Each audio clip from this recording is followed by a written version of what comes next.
Okay, and I'm going to share my screen with you. It'll be streaming on Netflix later tonight, I'm Perfect. sure. It'll be one of the top 10 picks. Yep, not really sure why I can't do this. Now, see, look at me. All right, hold on a minute. It's flashing on this end, Sharon. So Here we go. How's that? Can you all Yeah. see? Can you see what I'm hoping you can see, which is the why this webinar? Nope. No, really. That's unfortunate. I wonder why. Hold on.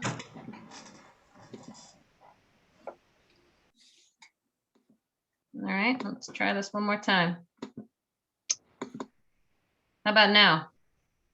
You are started. There we go. Yeah. Okay, except I'm not where I want to be in the slideshow, so bear with me here. All right, see? Technical kinks. All right. All right, so how's that? Does that work? Yes. yes. Okay.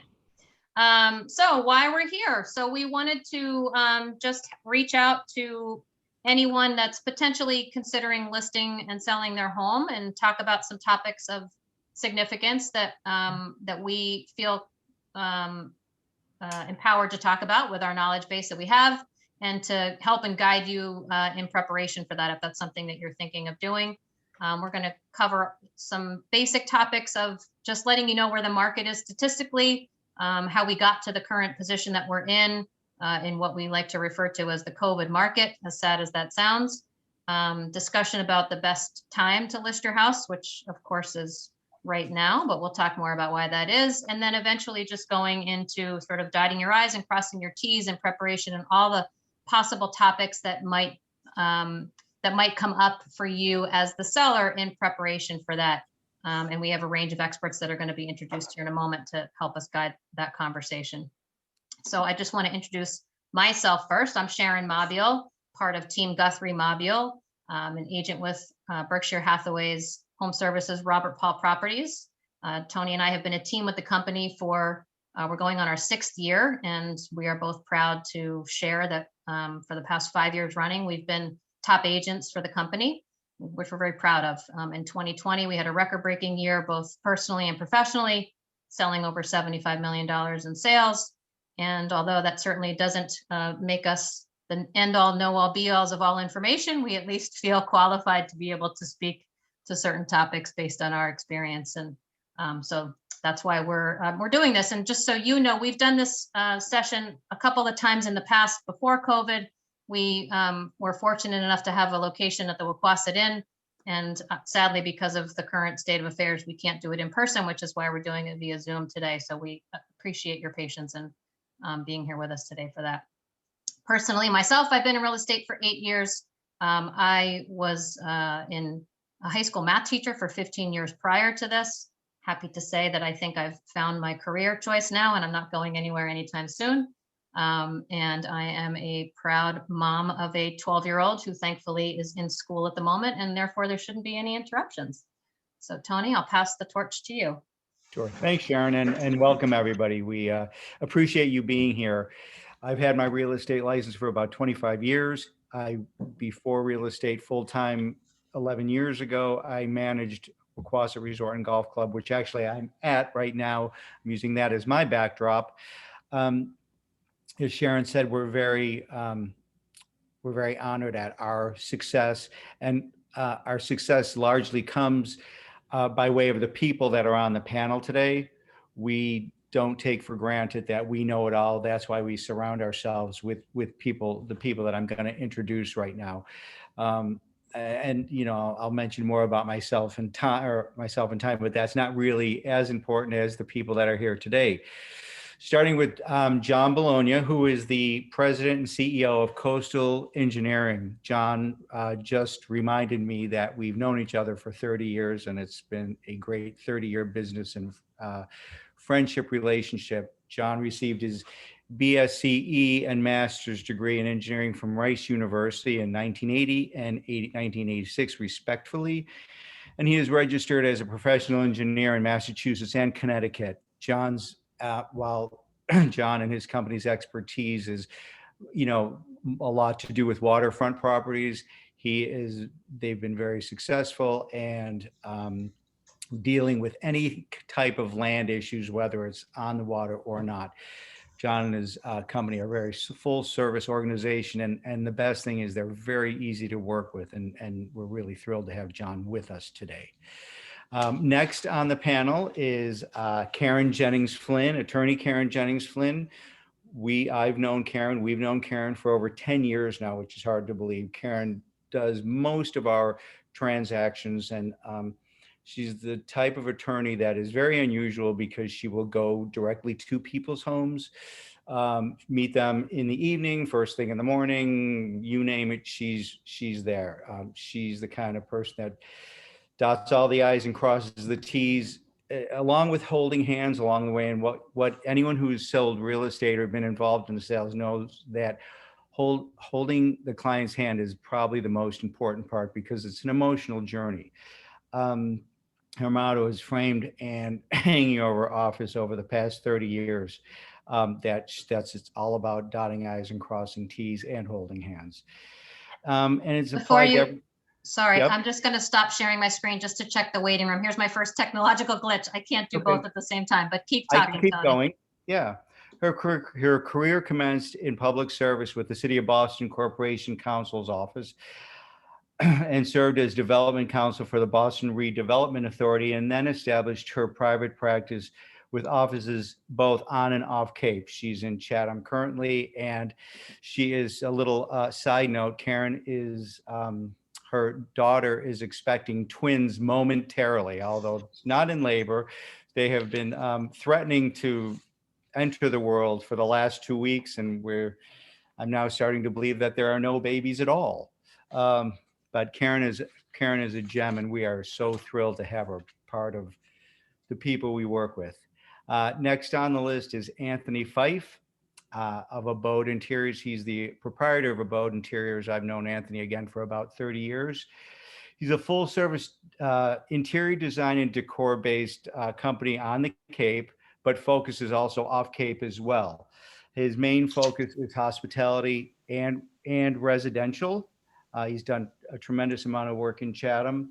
From concept to completion, Abode is affiliated with some of the finest work rooms and artisans in the area to satisfy anyone's decorative needs. Anthony is particularly very astute at space planning and taking awkward spaces and making them, really special. And so he definitely, works on both form and function. And he is a great person that we've used on many large and small scale projects, and has helped many of our sellers, do a few little things that have made all the difference in the world. Next on the list is Herb Holmes. Herb is with Atlantic Home Partners, home inspectors in Orleans. He's been doing this business for over 30 years. 30 years seems to be the number these days. And so 30 years, he's done over 12,000 home inspections in his career. He's licensed in Massachusetts, and he's a member of the ASIH, American Society of Home Inspectors. We particularly like to use Herb Holmes because he's very thorough. He's not an alarmist, and he will share with people today, some things that you may want to think about as you're deciding on selling your home. So that is our team of professionals, and we are thrilled that they took time out of their busy schedules. And trust me when I say these people are busier than they've ever been due to, the COVID market. So that's our panel. And we really Sharon, appreciate everybody being here. Yep. So just to sort of talk about a little bit, and I mentioned earlier that why we think now is the right time to buy. Just wanted to give you all a snapshot, and we tried to break it down by region, as I'm not sure where each of you are coming to us from today. The difference in the listings and the inventory, I'm sure if you've been paying attention a little bit to what's happening, you keep hearing about the low and lack of inventory, and you could see here, and granted, this was completed from January, and I believe that the inventory has dropped even further since.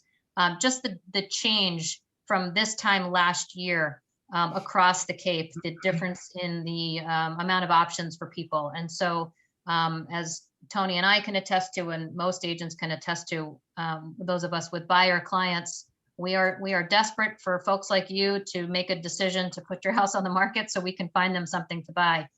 So it really now more than ever is a good time to be making this decision. Sharon, Sharon, can you just go back to that screen? Will you just explain the numbers? If I Sure. can Okay, figure yeah, that we can- out. Hold on, don't know how to do that. There we go. Okay. So the top line number where it says on upper Cape 752, and then underneath is 355. 752 is the number of listings last year in pre-COVID in 2000. 2020. So on the market 2020. in January of 2020, on the Upper Cape, there were 752 homes for sale. This January in 2021, there were only 355 on the Upper Cape homes for sale. And so the top number is what was available to folks a year ago, and the bottom number is what's available to buyers now. Right now, we're averaging about a 65% decrease in available homes on the market year over year, which is pretty staggering from the standpoint of what has happened with the, in the COVID market. So does that answer your question, Karen? A good question. Yes, thank you. Sorry about that, folks. So this one talks about, sales, from 2019 to 2020. And you can see as far as listings sold, days on the market is a really key thing, which we'll get into shortly. And the prices that they've sold at. In fact, the Cape overall saw a 20.5% increase in prices from 2019 to 2020 by the end of the year. Next slide, Karen, or Sharon. These are just more of the stats. So a 20% increase overall, but in each town, it can differ.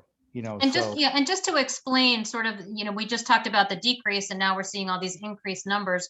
What we were seeing in 2020, shortly after the world stopped for a brief moment during the beginning of the surge of COVID, was the hottest real estate market that we've seen in our careers. And so properties that had been sitting on the market for a long time were being fought over. And anybody that put their house on the market, it was going under agreement very quickly. So while we all heard that 2020 was a record-breaking year, that's why, and that's what these numbers are showing across the Cape and again, the different regions of the Cape, upper and mid, as well as lower and outer.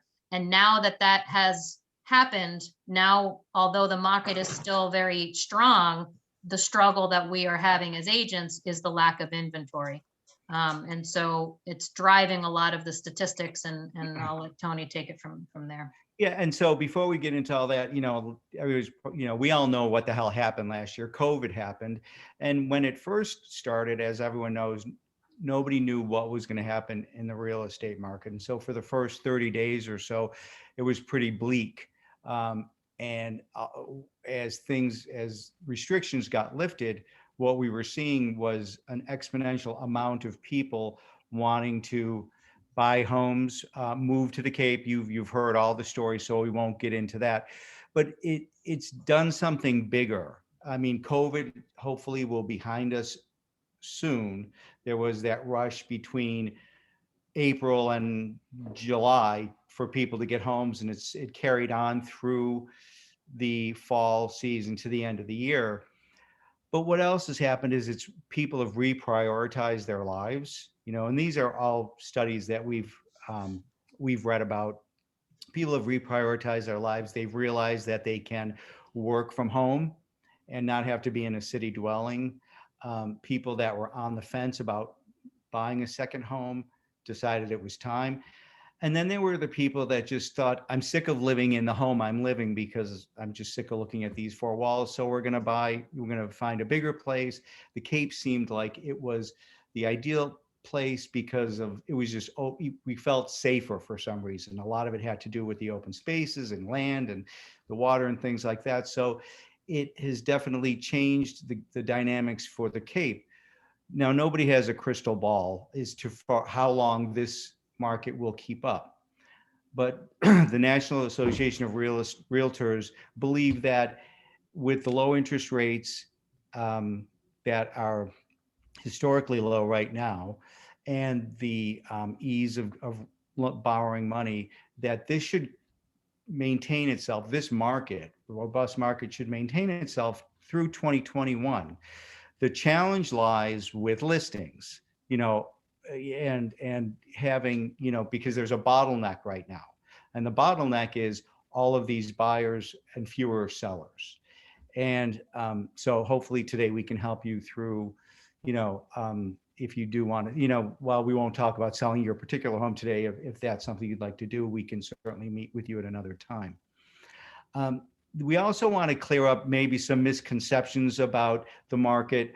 While the average days on the market went from several months down to several weeks, and just to give everyone some clarity, before COVID, when Sharon and I, or any realtor, was listing a property over $1.5 million up to $10 million, it was a commitment that we were probably taking on for a good year or so. And why is that? Because anybody who's buying a second home on the Cape, whether it's 200,000 or 10 million, it's a luxury buy for them. So they had all the time in the world to look, tire kick, and some people would look for years with us, and we'd have houses. The average length of the time for a $2+ million house to be on the market could be upwards of 18 months. Now that seems ridiculous today. I was at a preview showing at a house in Orleans that's on the market for 2.75 million. And there were a line of agents there. And I thought to myself, how this world has changed, where before, when you listed a house for 2.75 million, you were hopeful in the first week or two to get a showing, let alone having 5 agents.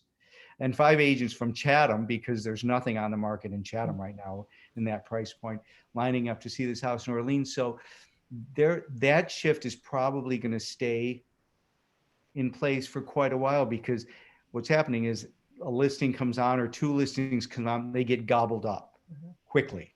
And it's been really shocking to see the amount of buyers at every price point, even in the luxury market. And I can say that personally, because I have some luxury buyers that I have been unsuccessful at the moment trying to get them their house, because there's been so much competition, and it's unlike anything we've ever seen. So the market, has changed in ways we never thought it would, which is good for us. Boston has certainly had experienced that kind of robustness for the past several years. They've quieted down, although I will say that in the past week or so, Boston is starting to come alive again. I've spoken to some agents. We've put a deal together in Boston recently. And so that, as people get a little more comfortable with the progress in COVID, Boston will come back alive again. But as far as selling your house and having your house prepared, and in this market, a lot of people think, oh, I don't have to worry about anything. I can just put my house in the market and it'll sell and people will pay anything. And that's not the case. While buyers are desperate for a home, there are certain things that can kill a deal in a moment's notice. And before we get to the like home inspection items and things like that, I want to spend some time talking about title issues, open orders of condition. Living on the Cape, we all live in it. The Cape is the kind of place that years ago people could put an addition on and not necessarily have all the permitting, or they could finish their basement and not have all the permitting for it, or whatever the case may be, or they may have done some work out in their property and there are open orders of condition or very important details that get missed at the end of any project. People get sick of they get sick of people at their house and builders and contractors. And so they just want everybody out, and very important sign-offs can get way late. And it's not even just open orders of conditions, but it can be work that was either on purpose or innocently done without permits. I can think of 2 cases in particular. Tony and I sold a house in Chatham a couple years ago that the finished basement, which included several bedrooms, had been done back in the 70s. And the buyer, now 50 years later, was requiring the seller to show and prove that that work had been permitted. Well, they didn't do permitting back in the 70s. And so they forced the seller to go back and retroactively permit all the work that had been done, which may sound, terrifying and scary. And it's not, it's just a process, but it's something that came up after the deal had come together and we had to go back and address. And so as a seller thinking about putting your house on the market, you just may want to ask yourself, am I falling into that category? I was a homeowner of a house in Harwich for over 20 years, and I did some work, I'll admit, on purpose. This was pre-real estate, before I knew it was a problem, without permitting. I didn't think I'd ever leave the home. I didn't think it was an issue. I knew the people that were doing the work were respectable people in the business. I trusted their job they were doing. I didn't think this would ever come back to be an issue. And, fast forward to the time when I decided to sell my house, I had to retroactively permit all that work. And it was just a process. It was a more costly process than it would have been if I had done it with permits the first time. But the point just being that today's buyers now, and their agents, quite frankly, are more educated now. They're more aware of these being potential issues for buyers. And so you just want to sort of preempt that situation by just asking yourself if there's anything that either you know about that you need to close out, or if you might want to just check into and consider. And Karen, I'm going to toss this to you for a minute. From a legal standpoint, what you would be looking for as a buyer's representative and some of these things. So I think, that the point you're making, no matter what the market, there are certain constants that are going to be issues in a transaction. So as Sharon has mentioned, the permits, they're sort of as a seller, that this whole idea of it's trendy, but it's true in real estate to go local, to put your team together before you even start listing the property or marketing the property. Get your local professionals to advise you.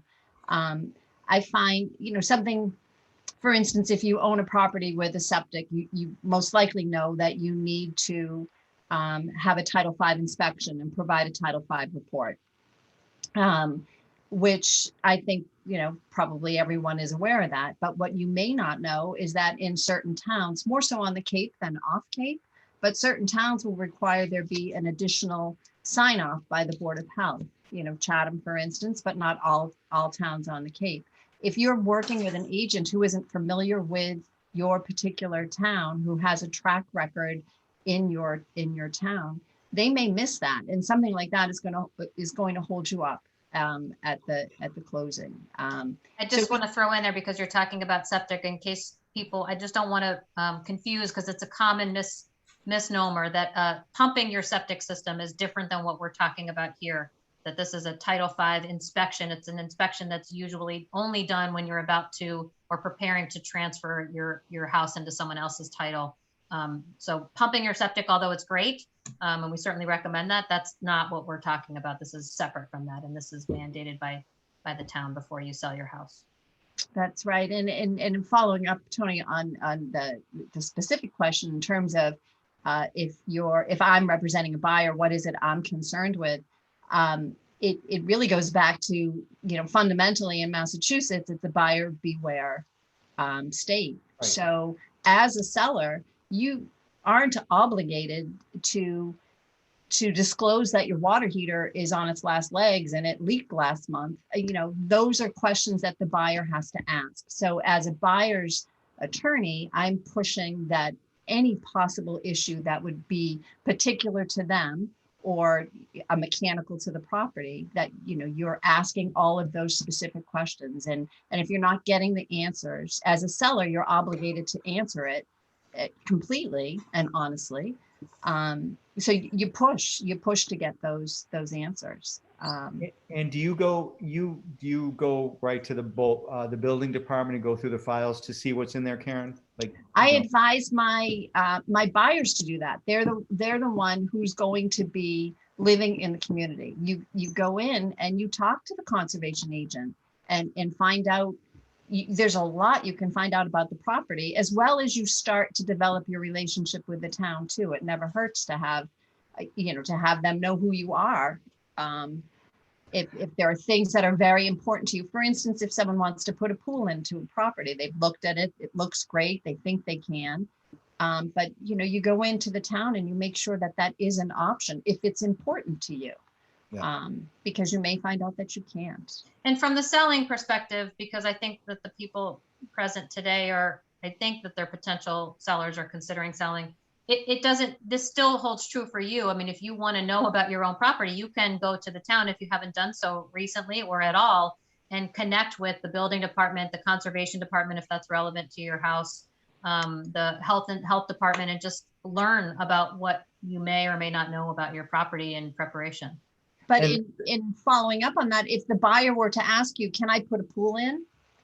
As a seller, your answer to that is, I don't know. You'd have to, ask your agent, ask your attorney, talk to the town. That's, we're not making any representations about the future use of the property. I think that's an important point, Karen, about making, sellers making representations. Yeah. And the reason, we're talking a lot about this topic from the standpoint of building permits and things like that in the town office. Sharon and I couldn't tell you how many properties we've listed where occupancy permits for homes were never signed off on, or full, or there was no electrical permit signed off on. So you may be sitting in your house, and we're not trying to scare you. Our job here today is really to give you all the information that we know as a practical daily use.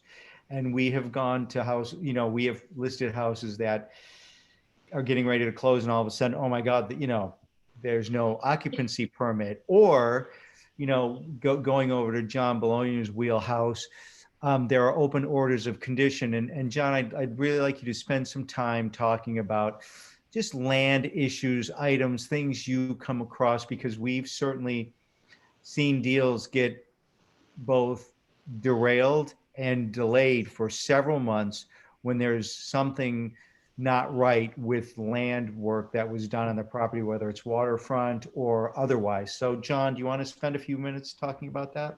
Yeah, sure. Thank you. Thank you, Tony. And yeah, Karen is right. A lot of times what we talk about here as a professional team is, a buyer is going to be interested in purchasing a property. So they're going to have to go through their own due diligence as far as, looking at title and things like that. But also if you're a seller, we talk about the seller's due diligence as well, so that they're aware. They may not be aware. There may be stuff that's legacy even from before they bought the property.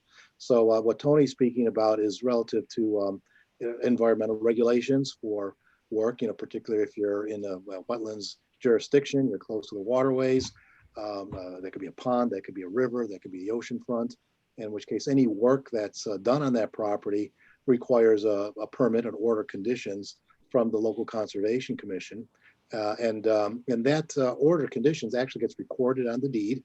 And again, we need to talk with someone who's familiar with the title research, because that's what's going to end up popping up. So it gets recorded on the deed, and it becomes an encumbrance on the deed that the owner is obligated to fulfill those requirements. And in cases where work is done, and again, this could be just an oversight by people. Work gets done, but it never gets closed out. And closed out means that you physically have to require or obtain a certificate of compliance from the Conservation Commission.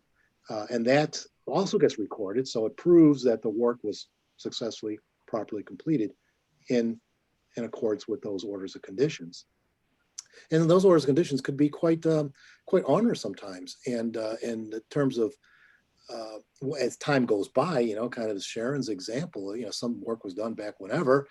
Time goes by, it's much more difficult to go back and retrace what exactly was done.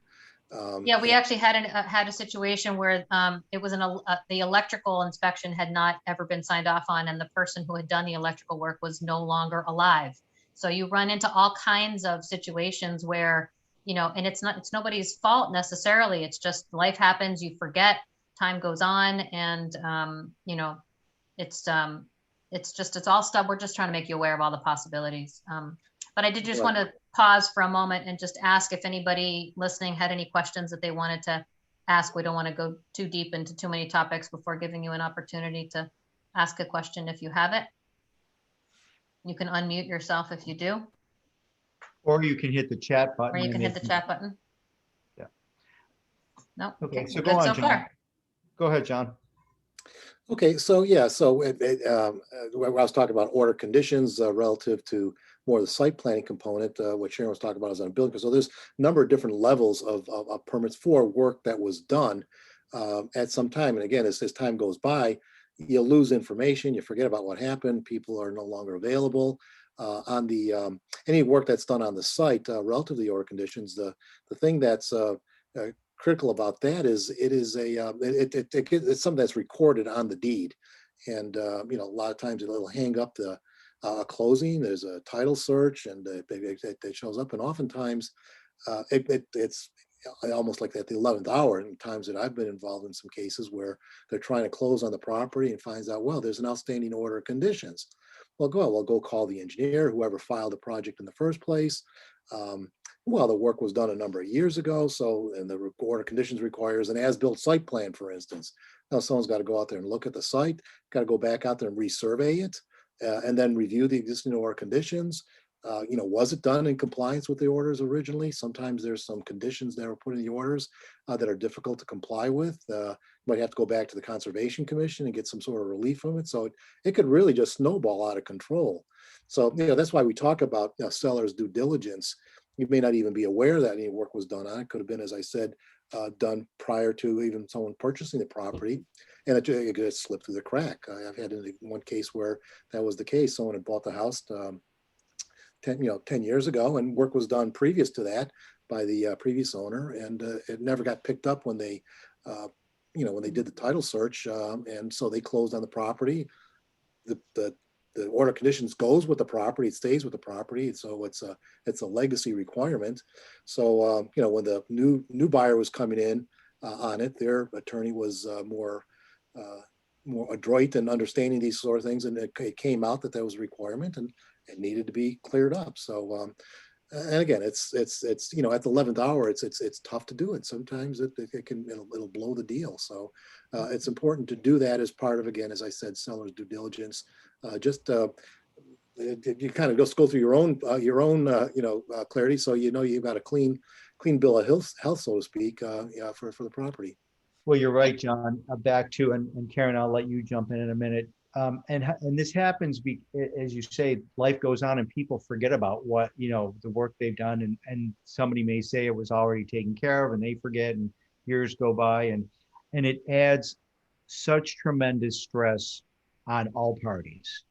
And it's very avoidable. And Karen, I want you to talk about the title part of it, because that's where it lands. And usually it starts with the title search, and that doesn't happen until much closer to closing. So that's why sometimes this happens at the 11th. Right. The timing is such that a buyer's attorney doesn't start the title work until after the purchase and sale is signed. And in a busy market, we rely on our examiners. It can take 3 weeks, even 4 weeks this past year, because it was so busy. It can take them that long to get their report back to you. And the buyer's attorney has up until the moment that the deed is being recorded to raise any title issues. I've been in the situation where it's 3 or 4 days before closing, and I'm calling seller's counsel saying, I see a title problem. So if you, as a seller, do the due diligence up front, and you have your professional take a quick look at the title, it doesn't have to be an extensive title examination, but we go on, John or any attorney can go online and see if there's an order of conditions recorded at the registry. If there is, the next thing we look for is a certificate of compliance. And so what John was talking about is when that certificate hasn't been recorded or issued by the town. The other thing that you can have is that certificate of compliance can be on record, but it can have ongoing conditions. So if you know that at the point of listing the property, you would have your agent disclose that right up front. So it's not going to be an issue when the buyer's attorney, the week of closing, says, gee, did you know that this area of the property is restricted, you can't do this, or you have to do that. There are those very specific requirements that are ongoing, that if disclosed up front, you're all set. But if they're not, that can blow the deal up. And we had a situation where we went for a listing appointment and learned well into the process that the sellers had been given an order to plant along a certain part of the property, and that they had to maintain and ensure that those plants lived and survived for 3 years. And that was never disclosed to us as potential agents of the property, and only because we poked around through conservation did we uncover that. And that could have been a potential problem had we not disclosed that to any buyer for that property. That would have been an issue that they would have had to adopt as new owners of the house, and would have been required to know that prior to purchase. Now, Karen, do you see, I would imagine that homes that have been in a family for 10 to 15 years plus probably have a greater potential for title issues, like. That's interesting, and particularly on the Cape, where you have properties that have been in a family for a generation or 2 generations. If I had a nickel for every time someone has said to me, "Oh, I don't have any title issues," the family's owned the house for 60 years. And I always cringe, because that's, again, that's a quick It's a look. hotbed.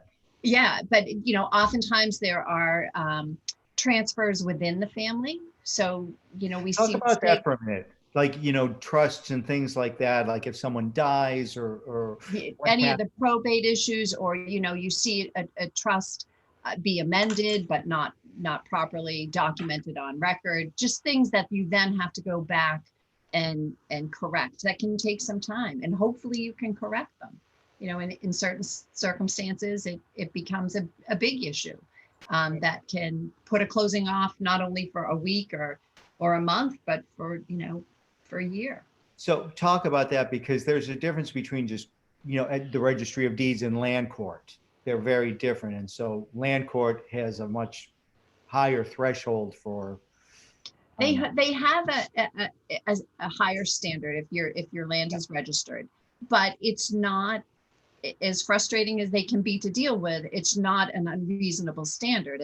Essentially they are certifying that the title is clean, clear, marketable title, which is the same standard that we should be applying to recorded land. It's just easier to get things recorded on the recorded side.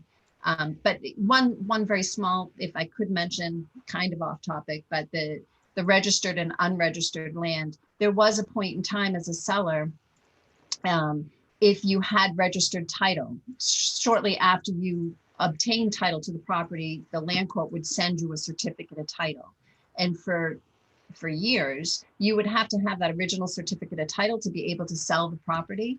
That's no longer the case. So if anyone, our participants here or our attendees have registered title, they don't have to worry about finding their original deed any longer. Great. See, for me, I would have lost it the day after. So thank you for that, Karen. And you want to maybe just shift the topic to a little bit lighter and just talk about. Yeah. Well, I was going to actually shift it over to Herb, since we're talking. So talk about. Yep. I was going to talk about, the other big stumbling block in the process is the home inspection. And this is where you can really make a difference with some very minor work. So Herb, why don't you talk to us about the general things that you look for in a home inspection, and stuff that you will point out as, mildly problematic, and then more like, gee, this is a real problem. Sure. Okay. So as a seller, you might run into a home inspection either as the seller or as the buyer that's going to be coming in. They're going to have a home inspection on your home. And then when you buy a home, you're going to potentially have a home inspection on that home as well. So you could run into a home inspector 3 different potential times. The benefit of having a home inspection on your home as a seller prior to the listing is it identifies some of those potential items that may come up in a home inspection of your home by your potential buyer. So what it does is it allows you to identify those things and potentially either repair those things or upgrade some things, or at least know that those things may come up in a home inspection by the potential buyer. Some things, just little things, so sometimes I'll go into an older home and there may only be 1 or 2 people living there, and yet there may be multiple different bathrooms. You may not always use all the bathrooms, especially the tub and the shower in the other bathrooms, especially in this time period when we don't have a lot of guests in our home. So when I turn on the water at that tub or shower, a lot of times there may be some type of a leak either from the faucet or the tub, and sometimes it's down into the basement, and you may not even know about it because it just simply, you're not using that bathroom. Sometimes seals will dry out and things like that. So that's just one example of going into a home and doing an overall general home inspection of the house. It identifies little things, but it can also identify large things that either you can repair or upgrade, or at least know for yourself that those things may need to be, they'll come up in a home inspection by a potential buyer. And Karen, I'm going to throw this to you for 1 second because I just want to make, I think I know where you're going to interject too. I was all set. There's a benefit as the seller to knowing what your house needs or might have issues for. Karen will back me up and probably agree to caution you not to necessarily share that information with your listing agent, because once we as listing agents know what those issues are, we have an obligation to disclose that to any potential buyer. Am I correct in that, Karen? So that's correct. But the other benefit there is, following up on what Herb is saying, if, again, the water heater, not to pick on water heaters, but if Herb says to you, that water heater is going to be a problem in your home inspection, and this is the reason why, then as the seller, I tell Tony and Sharon, hey, let them know the water heater's on its last legs and they'll be responsible for that. Right. Now you've avoided having to replace the water heater. Yeah. Right. So that inspection prior to listing the property, I feel, is one of the smartest things you can do. Right. And how you choose to use that information, then it becomes the power's in your hands versus the other way around. Exactly. And that's something that then your attorney, your agents can all advise you as to, how to handle it. Well, it will help you with pricing, because if a lot of items come up in a home inspection that you don't want to deal with, or you want to deal with some, but, the furnace is about to go, then we can take that into consideration for pricing and say to the open market, this is house, here's the price. We've priced it because we know that the heater's going. So then it can't come up on a home inspection and say, well, the heater's, the whole point is to preempt some of the stuff that may come up.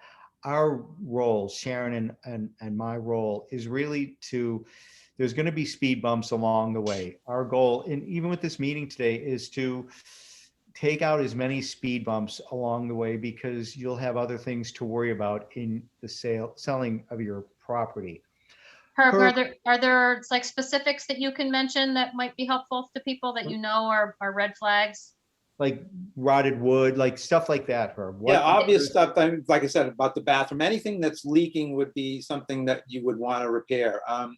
If it's an older home and you have receptacles in the bathrooms or the kitchen or outside that weren't upgraded to GFCI, those are, or ground fault circuit interrupter receptacles, those are easy things to do, fairly inexpensive. You could think about doing some of those things only to alleviate them coming up in the potential home inspection by the buyer. And Herb, can I stop you? Just servicing the heat system. Herb, can you tell everyone what the GFIs are? Like, so GFCI, ground fault circuit interrupter. So many people probably have seen these. If you see a receptacle or an outlet that has test buttons on it, basically what that does is it protects you from being electrocuted. If you dropped an appliance in a sink while you had your hands in the sink, you wouldn't potentially be electrocuted. That's the whole purpose of it. And also making sure that the existing GFCI receptacles are actually working properly, not just that they have power, but they're actually tripping out properly. If they're not, then it gives you a false sense of security. And it's interesting to note too, like because I hear you talk about code all the time, Herb. And so depending on the age of your house, when it was built, the code could have been, and most likely is very different than what today's safety codes are. And so you'll hear people talk about, well, it was okay for the code at the time, but it wouldn't pass today's code. And so that can play a role too, Herb. And so if you want to just talk to Yeah, that. so just in general, relative to code and home inspection. So a home inspection is not a code inspection. By legally in the state of Massachusetts, you're not even supposed to use the word code in the home inspection report because it's simply not a code inspection. But that doesn't mean that certain things in the home shouldn't be upgraded. And the reason for things to be upgraded is for safety or health, or because they're broken and not working. So for instance, if you had a rickety old staircase down to the basement, the code wouldn't require that staircase be upgraded on transfer or sale. But is it a good thing to do? Yes. And the reason is so that you don't fall down the stairs. So home inspectors come at it from a common sense viewpoint rather than from the code viewpoint. I think it also gives the impression when you address some of those issues, as you're pointing out, it gives the buyer the impression that the house is well maintained and well updated. Yeah, that's the big point Yes. there, Karen, is that it is shows pride of ownership. Yeah. A lot of times we will say, and as we segue into Anthony Fife, painting the garage floor or making sure the basement is painted, those are small things. But I'm going to turn it over to Anthony because one of the things that comes up when we go on listing appointments all the time is that people are like, oh, we need to do the kitchen, we want to do the bathroom, we've got to pull this up, we've got to do this, and this, and all of a sudden they're overwhelmed by what they need to do. And most people these days, the world has changed with COVID, so people are buying stuff that maybe they might not have purchased before. But by and large, people aren't looking to buy a project. There are people that want to build a new home, but there's a lot of people in today's world that they want to come and vacation and relax on the Cape, and so they don't want to buy a place and then start looking for contractors and painters and this and that. So Anthony, why don't you talk about some of the things you've done in some of our listings before that have made a big difference without overwhelming people, both on, color, style, clutter, knickknacks. Right. Go ahead, Anthony. I think, even if someone is selling their home, they loved that home at one point and probably still do love it. Having someone else look at it, be it you or Sharon, or having someone else come in to inspect the home, is really a worthwhile thing to do, I feel, because people get very close to their things. They don't see their things objectively. And I think from the front door, the appeal of the front door in, is the house edited correctly? Is there proper walkways? Is the furniture too large for the home? Should pieces be edited out so that the home feels spacious, clean, and almost sparse, so that someone else can see themselves in your home? The issue is not that you're showing off your things. The issue is someone else has to walk in there and feel like this can be my home. And that involves generally a lot of editing of pieces that are idiosyncratic to you, whether they speak of relative in the military, or whether it's a daughter's room that's painted bright pink, or a baseball mural in a boy's room. Anything you can do to make the home feel more, I don't want to use the word generic, but that it would appeal to a wide range of people. What we've done in the past, someone had a kitchen that was extremely dark and outdated, and we had suggested painting the cabinets, which you've had great luck with. If someone has very dark cherry cabinets or mahogany, we've had good luck with painting them. In this case, the person didn't want to do that, but we did change out the hardware. We changed it out from brass, which most people do not prefer, to nickel, which a great number of people do prefer. We did some minor changes to the lighting, and it made a great difference. In another home on Shore Road, Joyce's home, we had a situation where there was not a presence of a den or a family room on the main floor. However, the living room was extremely large, almost too large. So we broke the living room into two separate seating areas, a more formal and a more casual, and put the dining table, framed by a carpet, in the middle of the room, and then took that dining room and made a very lovely den out of it. And I think that really helped that house feel like it had nice casual space for people to enjoy. So there's lots of ways to get around Well, and I think you bring up a good point, Anthony, restrictions. about from the standpoint of when Sharon and I go and we tell people, look, we're not picking on your home specifically, but you bring up an excellent point that we're trying to market people's homes to a different group of people. So taking out a lot of personal effects and streamlining is really, really important. And especially with foyers, like where people, the first, you know, approach and things like that. And talk about colors, you know, as far as painting, because painting is a really easy thing. Right. In the time that I've known Tony and Sharon in a real estate context, it just amazes me what simple things, or what I would construe as being very simple things, can throw a buyer. And that can be, you know, a bright green bedroom, or it can be some funky accent color in the living room. Simple things like that, simple things of changing colors and making things more neutral. Gray is still very popular, but tan is finally making a comeback. Just painting things a neutral tone that the broad majority of people, I guess you're shooting for, almost like would not be offended by, as opposed to something that is, you know, a beautiful dark red dining room, which might have been wonderful. If you can, you know, eliminate that and go for neutrality, you're better off. The other thing that we found is that a lot of people move to the Cape from other places where decorating styles are different.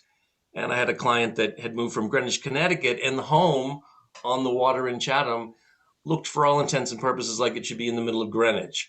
And we had to pare it down. We took down shears and over draperies and all of things like that to make the house feel more spacious, more simple, and less fussy. And along And I those think same that's- lines, I think back to not, I think, because I think this is parallel paths, back to the home inspection concept.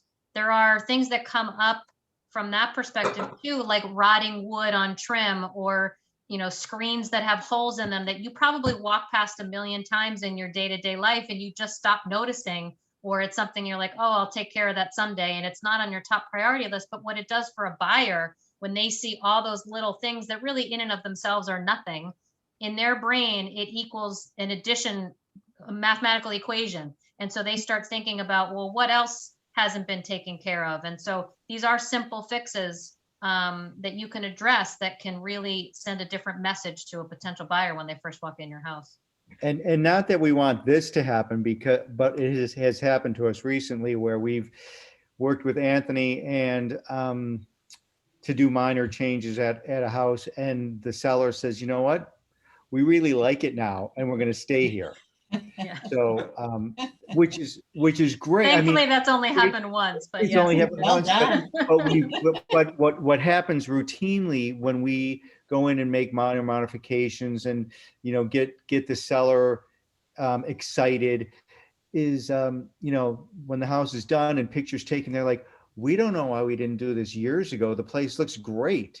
So we all live in our homes, and you're right, Sharon, with, you know, broken screens and chip paint, things like, you learn to live with that stuff. That's what makes the house the home. But when, you know, what we would suggest to our attendees today is, like, at the end of this, if you know, feel like it, go outside and then come back in your house and look at your house with different eyes. The buyer's And eyes, really, yeah. yeah, just, and say, would I buy this today, or what, you know, what would I change, or, you know, and again, your And taste if you is your can't do taste. that, invite a friend to do it with you. Yeah. A safe, COVID-safe friend to do it. Yeah, and the same thing for the outside, because they, you know, you've heard about curb appeal and all of that, and you've heard about location, and curb appeal is still very important. Location is still important, but nowadays it's more about the house being in great shape. You know, and it used to be location, then it was price, condition, location. Price is now not as important for a lot of people because the market has changed so exponentially.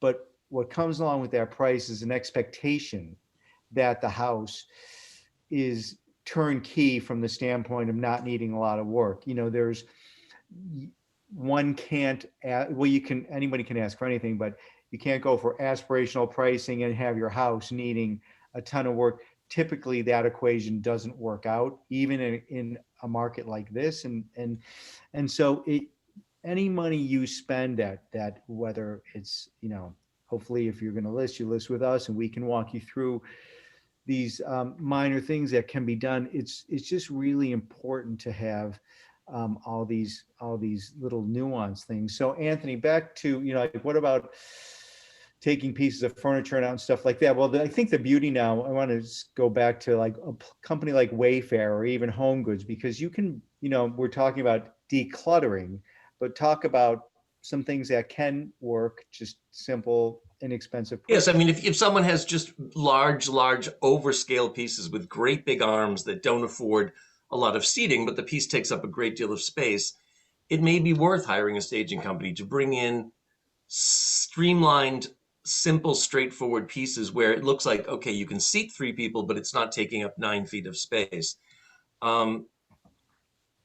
If you have a dining table that is, not the right size for the space, I think you want the furniture to show off, make the house look larger.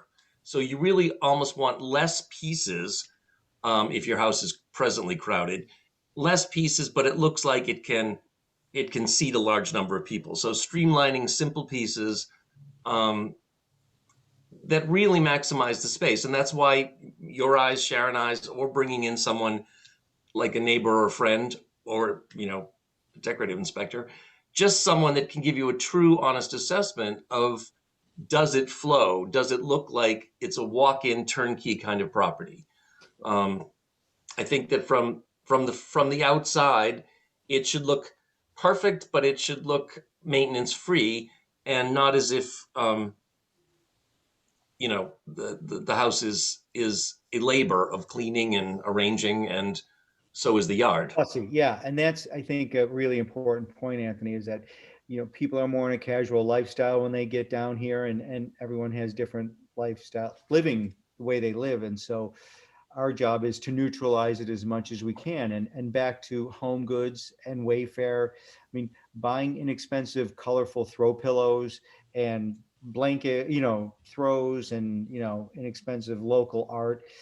It's amazing what that does. And Sharon and I have a whole, Yes, stockpile full of that stuff now as we've moved on, because we've realized as the market has shifted that, our job is to continue to get people to, to help people make this an easy transition. So we don't. Yeah, and really the powerful story here too is that now more than ever, people are not looking to Tony and I to find them the home. They're finding the home online first. So they're shopping online and they're looking at what the house appears to them to look like. And so you really only get one shot at making your great first impression. And so what we're all speaking about is not to overwhelm anybody about all the things that need to be done, but just you want to consider, if I'm going to be putting my place out there to the masses of people, what are they going to see? What's going to be their first impression of my home, and how can I maximize the impact of that with the minimal amount of work that I can do? Maybe it's a little bit in all these areas, but it will have a big overall impact in the viewing of your home when it comes to market. and everybody these days has watched enough HGTV that they've all seen the ultimate dream kitchen and these phenomenal fireplaces and other amenities of the home. I think a kitchen is a great place to start because, if you're a simple thing, like if your refrigerator is covered with little stickers and pictures of Janie's artwork and there's no place on the counter to put another appliance, it speaks of clutter and fuss, and it doesn't speak of a home that can just be moved into and someone can live their vacation lifestyle. So I think a kitchen is a good place to take a good look and say, if this is indicative of my house, I need to edit. Yeah.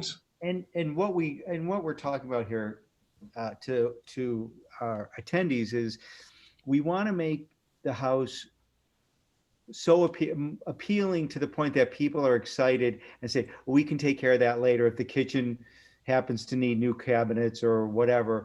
We want the house, cleaned up in a way that people can say, we'll deal with that later. Not like, oh, look at all this stuff and, oh, we've got to do all this before we even move in. And a lot of what Sharon and I do as we're showing houses sometimes is say, we always tell people, not to do any big work the first year, to really live in the house and understand it. But before we even get to that point, having the house just feel good and welcoming and not cluttered and messy is a real big thing. And Sharon and I have a team of people that help pack things, and we offer all of those types of services. So what about outdoor spaces, Anthony? Because especially with COVID now, all of a sudden outdoor spaces have become even more important. Right. I mean, the whole notion of a second, I mean, not that people are going to go to this great expense, but the whole notion of what used to be a deck is now really considered a second outdoor living room with, an outdoor little kitchen area. And I think if you don't want to improve your home to sell it, to create, an outdoor oasis, I think you can do your best to kind of make it look as if it's a living space. A place that you would want to spend time. Right, Yeah. right. Whether it's just a little screened gazebo, or whether it's something that you put up or arrange the furniture such that it speaks of really nice time spent outside near, a Fire grill. pit or something. Yeah. Right, exactly. Something like a fire pit. You can get them portable. You can get them from Wayfair. I think everybody is kind of thinking of experiences because so few people have had a social life for the last year and a half, that if you can make the outside feel like it's an experiential place where there's a hammock and there's a fire pit and there's the grill and it's reading of good times and relaxation. And again, you want it to look as perfect as possible, but you want anything that you use to make it look perfect stored far, far away. So it doesn't look like that grass really needs to be mowed. It just looks perfect by itself. Everything is stored in the shed. And again, I think, like the inside, no one's ever said, oh, the house has too many closets. So if things are out and about, it speaks to people that, wait, isn't there storage? Why is everything here? It's cluttered. It feels small. And the same goes for the backyard, whether it's kids' toys or whatever, find a place to edit them and put them Tony and in I there. say all the time, most to our prospective sellers, your house will, regardless of its shape and size, will sell itself, especially in this strong market. But our job is to also sell the lifestyle that affords people that are moving here. And right now, more than ever, people are looking for a safe haven and a place to picture themselves enjoying not just indoor life, but also outdoor life. And so I think that speaks highly to what you're talking about right now. And I just wanted to ask, if anybody's got any questions or stories or interjections. Amy, if you want to chime in, or Linda, if you have anything you wanted to say. Nope. No? Okay. Okay. So, Anthony, back to, one last thing with anything with master, main bedrooms and, bathrooms and things like that, are easy, like shower, like I think one of the easy things with shower curtains is like those bended shower curtain rods and just, inexpensive lighting and stuff like that, because as always, bathrooms and kitchens are the big selling points for people. right. And again, if there's anything in it that is outdated, replacing the toilet is always a nice idea. If it's one of the old 80s kind of toilets, replacing hardware that might be brass or it might be somewhat tarnished. Sufficient, ample lighting in a bathroom is extremely important. And also just you can't have enough counter space in a bathroom or enough storage in a bathroom. So if you have a bathroom that doesn't have a proper linen closet, but it might be a very big bathroom, go to Wayfair and get a nice linen armoire, something where pieces can be stored away. Little updates can go a long way. The house that Tony alluded to that did not stay in the listing department. One of the things that we did was the previous owner had put in some very decorative little tiles that were little flowers and little details like that. And we just had a handyman chip them out and put in just a plain decorative tile. And it appealed much more to a wide range of people. It was an inexpensive job, didn't take more than a week, but it made it feel, again, this owner did not put those in. It made it feel like his home because the previous owner had put them in. Yeah. So I think it's all anything about freshening it up. Right.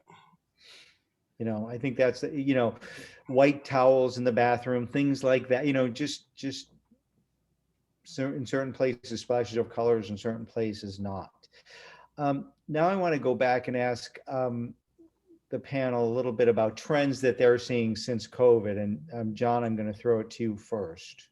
You know, with, you know, any new roadblocks or speed bumps or any business practices from the standpoint that are making things more difficult or less difficult for clients.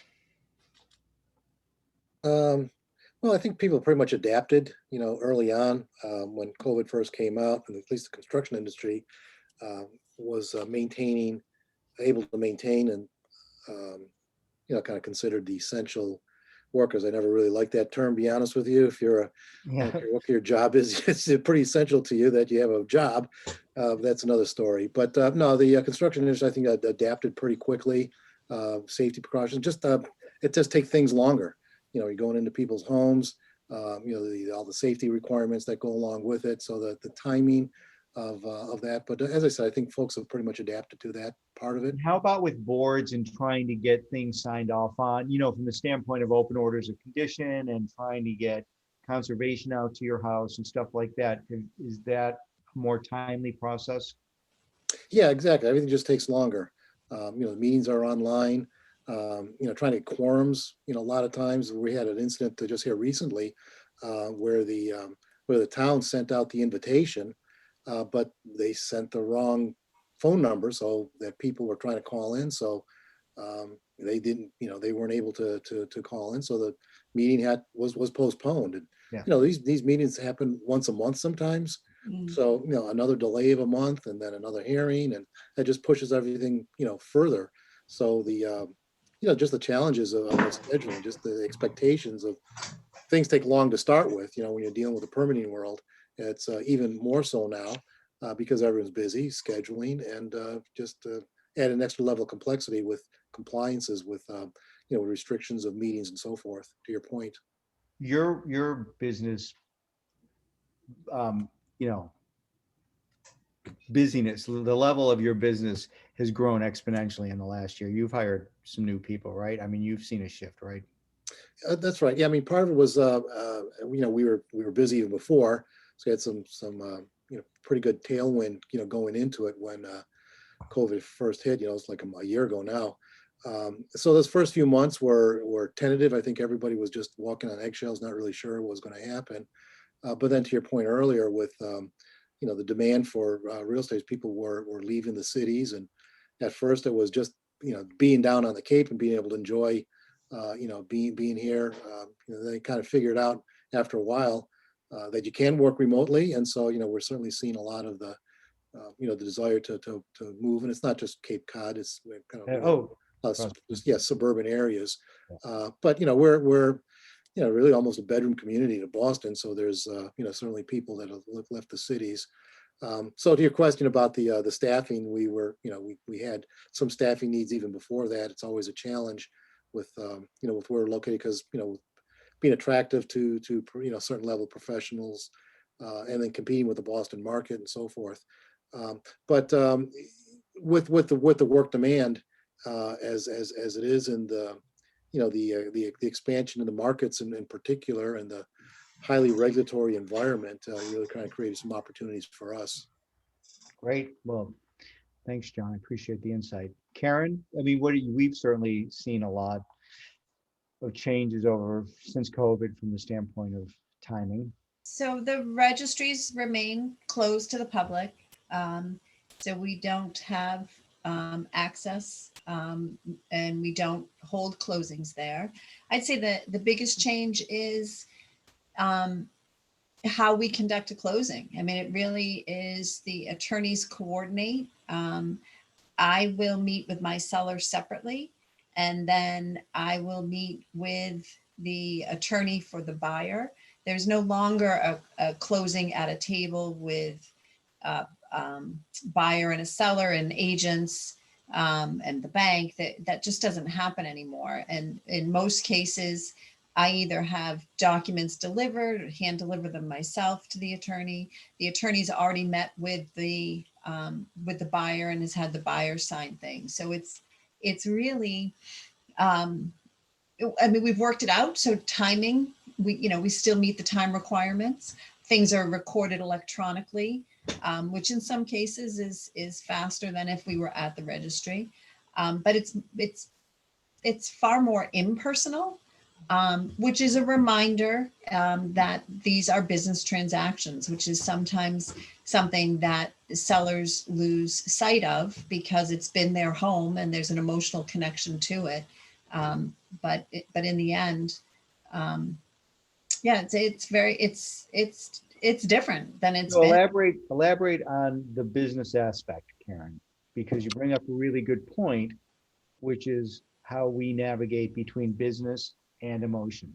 Right, and issues that can come up when you're selling your home, and I think that that's oftentimes one of the hardest parts for me, and I know you and Sharon also have struggled with it when it is something that's just so important to the particular our client, and because of the emotional investment that they have, and that our best service to them is to help them remove themselves from that bond, that personal bond, and remind them that it's a business transaction. We're here to facilitate the transaction and to close the transaction, but that could be a challenge. Sure. And Well, in the whole process is there's a lot of pressure, and things happen quickly, which again goes back to what we talked about at the beginning, the importance of a seller doing their due diligence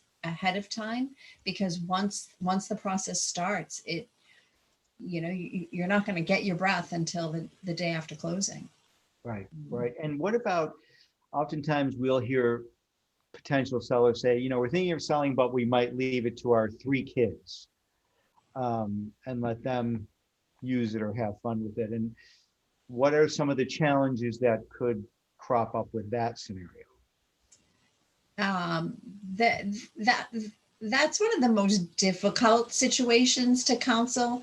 If I leave it to the kids, you mean Like they inherit it and they can as part of an estate? Yeah, it's you want to have something like that well thought out and laid out in advance. But in my experience, it really can cause issues amongst the siblings. I mean, the siblings are coping with the loss, and everyone copes in a different way. But I've seen it cause division amongst siblings that a few years later they can recover from, but it can be an ugly period of time and unnecessary. There are things you can do to plan for that and avoid that.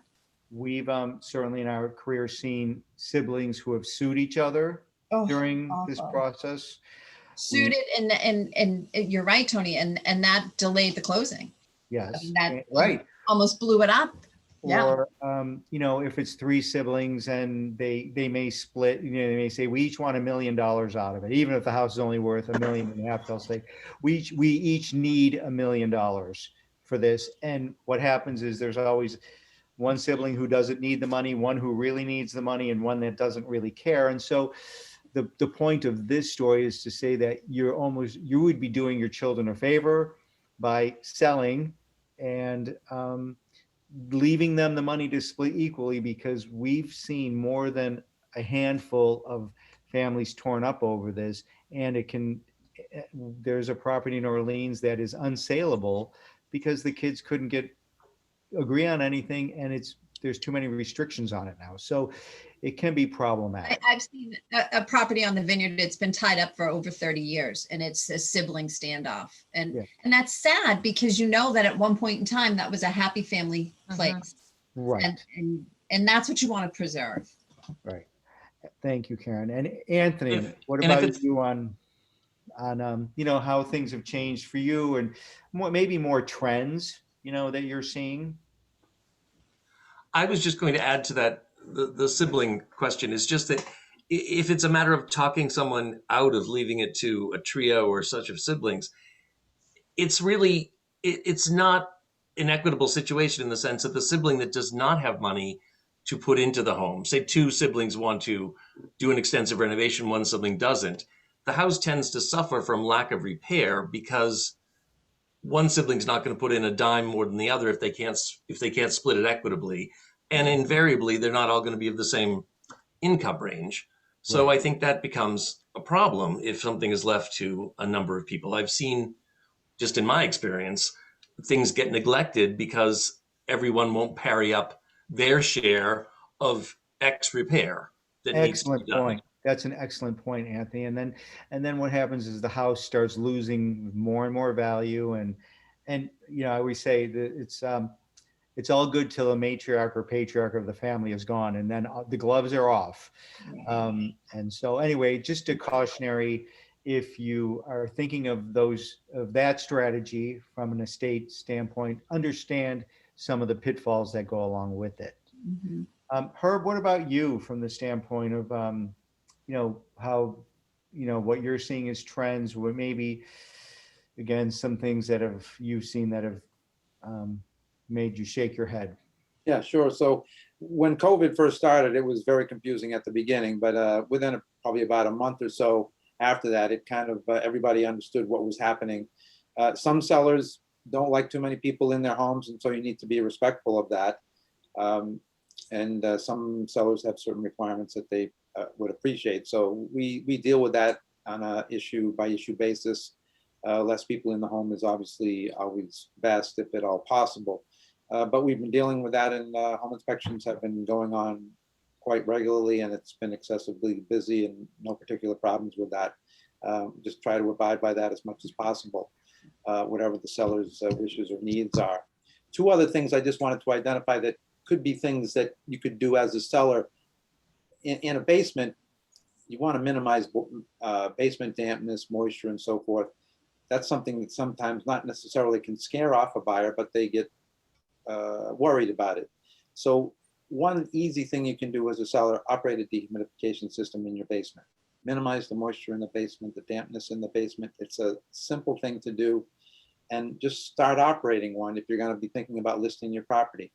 The other thing in the basement is some buyers get freaked out about a lot of mouse issues in the basement. If you think you have a mouse issue in the basement or throughout the house, that would be one thing that you may want to start, going ahead and having a pest service come out, see if you have a problem, and start identifying that problem and dealing with that problem. That way you can show that if a potential buyer's home inspector sees that you have a potential mouse problem in the house, you can say, well, we're dealing with it, and this is what we've been doing for the past, 3 months or 6 months and so forth. So those are two somewhat simple things you can do relative to the basement to help make the house more presentable as well. What about with furnaces and stuff like that, filter changes? I mean, Yeah, so all heat systems, no matter what they are, whether it's a boiler or a furnace, whatever, all of them should be serviced annually. Usually you want to service your heat system in the fall prior to the heating season. And usually you want to service your AC systems in the spring prior to the cooling season. And if buyers come in and they see all these service tags at the boiler or the furnace, they feel more assured that the system has been being serviced, and they'll feel more confident about that, even if it is a mid-age furnace or boiler, or even getting older. If they see that it's been serviced, they feel more assured about that. yeah, great points. And back to the mouse issue, we've certainly seen deals go south over a mouse issue, and it's not that the Cape doesn't have a mouse problem, but you're right, that's a very easy fixable item from that standpoint.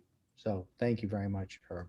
Sharon? Yeah, I just wanted to give an opportunity for questions again, just in case someone's got one. And Amy left us with a thank you. She's at work and she was sharing her ability to watch with another employee, but she said she learned a great deal. She has a lot to think about, and she was very grateful to be here. So she has left the room. Linda, do you have any questions or comments at the moment? No. Okay. So Tony and I, not that we have to end this in this moment, but it seems like an appropriate time talking about home inspection items and preparing your house. We wanted to raffle off a home inspection to any potential seller so that they can choose to learn as much as they would like to learn about their home. And so I was gonna have my son do this for me, but he's at school. So I've got this very high tech basket here. And I will, That's cool. if I had a drum roll, I would. He's a drummer. Yes, he is a drummer. While you're doing that, Sharon, well, I guess it's going to be pretty quick, right? Can I got it. There you Go go. ahead, Anthony. No, please. The suspense is killing us. I picked Amy's name, so I will let her know, since she literally just left 2 minutes ago. I will let her know that she has won the home inspection. Great. And so, anybody want to jump in with other? Oh, Linda, you just unmuted yourself. Do you have a question? I was just going to say, I did get a new furnace, and I remember that I was supposed to call and get it checked, the final checkup from the town. So that was a good help. Well, there you Great. go. See, Excellent. So I learned that. That was good. And I've been decluttering during COVID, so that's a good thing, Linda. I have been working on it. So. Fantastic. Very, very, very good thing. It's we covered a lot of stuff today. I mean, and the thing with real estate is it's like everything, it's always evolving. And so we hopefully we didn't overwhelm people with stuff, but and Linda, it sounds like we maybe even helped you a little bit with your furnace. We're lucky in the market we're in today. We're really fortunate from the standpoint, if you're a seller, there's not going to be another time, probably, again, no crystal balls here, that's going to be this good, and the banks are loaning money, which is great. So there's a lot of money out there for people to buy houses. I mean, Sharon and I have more buyers these days than sellers. And just for full disclosure, we typically operate between 15 and 22 listings, and we've got one now, and we've got a few that are coming on, but it just shows you what the market, during last year, during COVID, we felt like we were having a going out of business sale, with our properties, which is nice and fun, but it's funny how we had all these listings. We're always praying to sell them. Now we're praying to get listings so we can sell them. So it's been a very different time for us. And we like to do these roundtables, not only for our potential clients, but even for ourselves to find out what's going on in the market, because we're all very busy and we don't, as long as I've known John and Herb and Anthony and Karen, we don't always get to chat as much as we'd like to. So we certainly don't want to hold everyone till 3 o'clock if we don't have to. So we may be giving everyone back a half an hour of their day. Does anybody have any final words or questions or tidbits? I just have a question. Yes, Anthony. 2 of my clients that love their homes but are always shopping for other homes, their opinion is that when selling a home, that it would be beneficial to a potential buyer if it was already permitted for a pool, or if it said, addition possible, the land coverage is not such that an addition would require a special permit or a waiver. Is that something that you agree with, or? Absolutely. I mean, that's where John comes in. We use John a lot for that kind of work where mostly when it's a piece of land, but certainly John speak to that too, because, it's always good to have the information about if a pool. Just people will say, gee, I wonder if I can put a pool in. If it said I could put a pool in, or if it said it was permitted, it would just be, again, one more step of just ease of operation. It's our number one question these days. And I think it's the number one question for most real estate agents that they get from buyers. Is there room for a pool? Right. Seems like people are interested in, and it's even before COVID, with all the sharks, we were seeing that people were afraid to go in the water. Yeah, it's, the problem with that is it's, what does a pool mean? That could be a lap pool, or it could be, one of these, kind of Olympic sized pools, and then, I was just trying to define what the desire would be. So, then you kind of get into the landscaping component to it. So these things can really take on a life of their own. Well, and the big thing is the septic, where that's located. Well, that's right. But I mean, if you're close to the water, then there's wetlands, there's permitting, there's restrictions on what you could do. There's zoning issues and so forth. So from a really high level, it's kind of more like a feasibility assessment. We get asked that question quite often. It's usually coming from the buyer, before they purchase a property. They want to know what can they do. And so it's, well, I want to put an addition on it, or I, like to convert this from this to that, or like, do a pool or whatever. So those are kind of questions that come up in the, as we call it, feasibility assessment, for what can be developed potentially. It's a little different now because, pretty much because there is such a dearth of available properties. I think it's sort of like a shoot first and ask questions later, Right. kind of thing. I agree. Yeah, I mean, I think, Anthony, to answer your question, I mean, if someone had something specifically and there's a lot of those kind of inquiries, kind of in advance of marketing the property, then, conversation is certainly would be helpful. And again, the problem is, and as I think was mentioned earlier about, what ends up getting represented, to the buyer, and, to go in there and says, well, yeah, we think you can, whatever, but I mean, there's restrictions on how big of a pool you can put in, for instance, or again, just trying to define what that is. And, most folks who are selling a property are not going to be investing in something unless they know for sure that's something that, that they want to do, or it'll increase the marketability. I don't know. And a lot of times, for us, it's having a relationship with you, John. Sometimes we can call you on a piece of property and say, what do you think? Or can you talk to a potential buyer about and walk them through the process? Because it's all about equipping the seller with as much knowledge as possible, and on the flip side, the buyer. And that's the beauty of this roundtable of people, because we have you all at our fingertips, which is an amazing, it's an amazing asset for us to have. I mean, Sharon and I wouldn't be nearly as successful if we didn't have each and every one of you for different reasons. I in fact now do have a question. Go ahead, Does- Linda. Does a pool count as coverage on your Yes. property? Yes. Does count as coverage. And the second question is, does it have to be set back the same amount as a house does from the water? Well, it's defined as a structure, so it's going to vary from town to town how they define that. In Chatham? Yep. Yeah, you have to. It has to meet setbacks. And what are the setbacks? Well, are you asking the question about near water, Linda? Yeah. So, John, you want to explain what this? Yeah. So again, I mean, it depends on what zoning district that you're in. I mean, there's some specific, Linda, you can certainly reach out to me. Tony, I'm sure can share my contact information. Be happy to take a look at that for you. Just When I put an addition in, my house is actually 100. My house is actually 75 feet back from Oyster Pond. But when I put my addition on, wait a minute.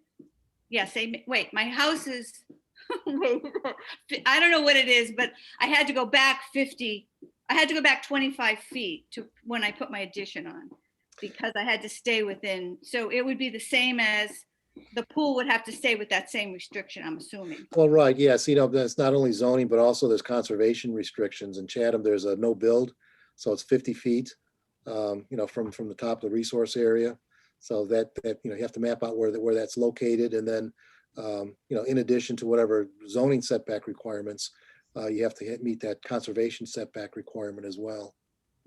And Linda, we have a pool guy that can certainly take a plot plan of your property, and within I was just going to 99 say that, yeah, if %. I can, if with, your suggestion or permission, I could find the site plan from the town and just email him or text him a copy of the site plan. He's usually within 15 minutes can tell me if there's the ability to do that or not.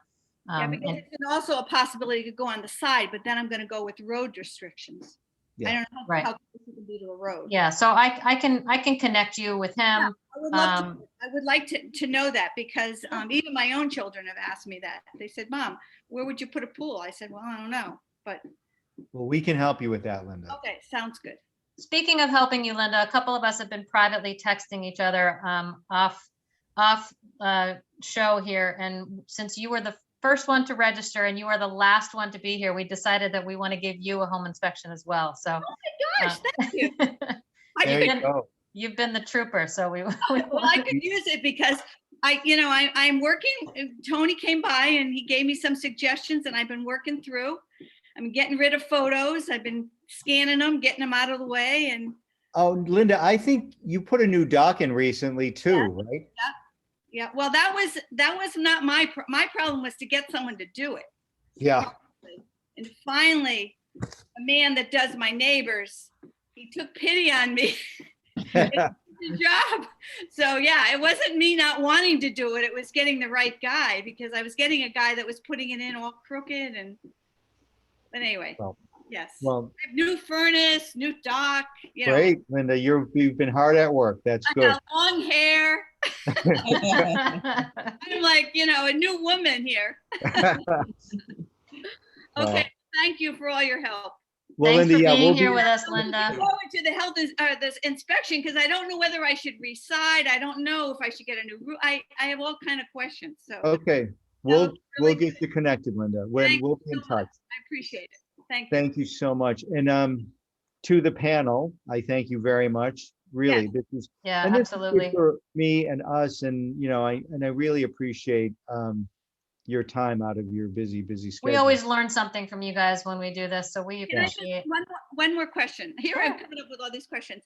We recently changed the house from being in my name to being in a trust. So I'm assuming my title is all good, right? I mean, I had a lawyer do it and I got all the information back. So It may very well be, but the lawyer may not have done a full 50-year search. It's possible just to transfer the title from a person to a trust or to another person without doing a full well, 50 he charged me a lot of money and That doesn't always, hoping that he Linda, that doesn't always guarantee quality, but Karen, explain what, like the different title searches, because this is something I learned from you a long time ago. So should I go search to see something? Can I go check this or no? You can go to the Registry of Deeds, Barnstable County's website, and you can run your name or the name of the trust, Right. and documents in your name or in the name of the trust will come up or should Okay. come up. It doesn't mean that there aren't other documents in other names or that it isn't misindexed. And that's what a full 50-year search. When we represent a buyer of a property by law, we have to go back at least 50 years. If we go back 50 years and we're in a point of an issue, we have to go back further until it's clean and then we run it forward. The Registry of Deeds is over in that complex in Barnstable? Yes, but the building is closed, so you would have to do it. No, I mean, I'm not, I think it was done correctly. Yeah. Yeah. The only thing that I haven't followed up is Whiteley did tell me, and I didn't want people in the house because of COVID. They said you have to have someone come and sign off on the furnace, but I mean, we got all the permits, so we should be okay. Okay, well, thank you. I learned a lot. Good. My big problem is if I sell, where do I go? Well, we'd be happy to help you with that too, Linda, if it came down to that, but Yeah. we understand that dilemma. So anyway, thank you. You've been lovely. I've had a nice afternoon. Thank you, Linda, for being here. We really Welcome. appreciate it. Thanks for the home inspection. That was a surprise. I love that. Thank you. Good. Bye. Great. Okay, folks, anything from you guys? Nope. Good to see everyone. Good Can to you see want you. to Likewise. talk about the pool And share? nothing else. Thanks. Yes, I'll connect you with the pool guy. Absolutely. Just Okay. information. Thank you. Thanks so much. Bye now. Enjoy San Francisco.